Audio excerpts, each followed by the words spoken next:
The first step in any hypothesis testing is to list all the information we need. Now, if we're doing a single sample proportion hypothesis test, then the list is going to include the following things. To begin, we'll start by listing p hat. P hat is our sample proportion. This will be the percentage, but it'll be in decimal form. So make sure that when you write this down, it's somewhere between 0 and 1. After p hat, we'll list n. N is our sample size. And unlike confidence intervals, we don't list z here. We don't know how much evidence we have yet. That'll be gathered during step 3 of our hypothesis test. After we have p hat and n, the final thing we need to list is p naught. This is our new thing, and this is what we call our assumed proportion. This is what we're going to be comparing to. And this is dependent on what we're actually trying to prove. So in order to see this, let's go ahead and look at an example. This is actually our first example looking at military testing shenanigans.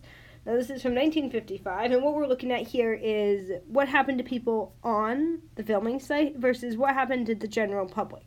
The important thing to realize here is, first of all, I want to do a hypothesis test. And I want to do a hypothesis test right away, I can tell, because I want to know, can we conclude?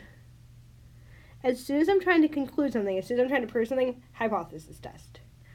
I also can tell it's a proportion hypothesis test because I'm dealing with percentages and out of. So I have proportions and I have a hypothesis test. Which means my first step here should be to go ahead and list the things I need.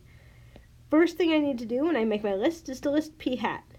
P hat is the percentage of people out of my sample.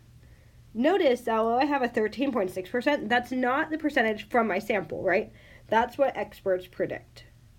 I need p hat to be from my sample, and so looking at this a little bit better, I see it's in all 46 of the 220 people.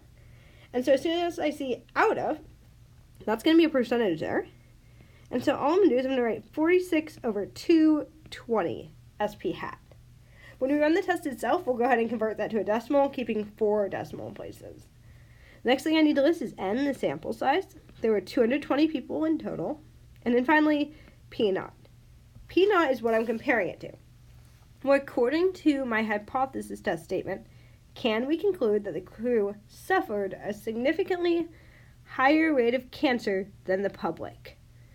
So what I'm going to be doing here is comparing my sample, the people on the film crew, to the public, which means my comparison value should be the public percent, or 0.136.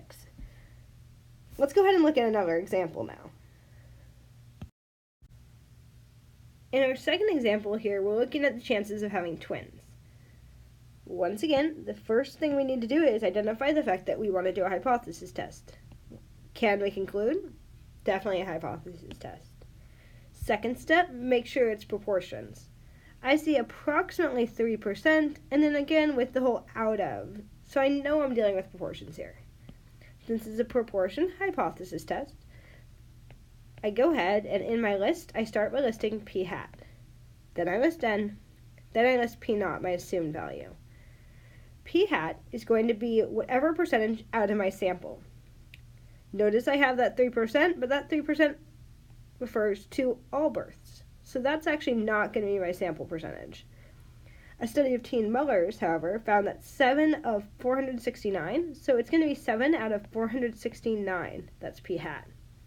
We'll go ahead and convert that to a decimal later on. For now, n, our sample size, is going to be 469, and p naught, our assumed value, 0.03. And I get that because it tells me 3% of all births were twins, and I want to compare teenage moms to the general public.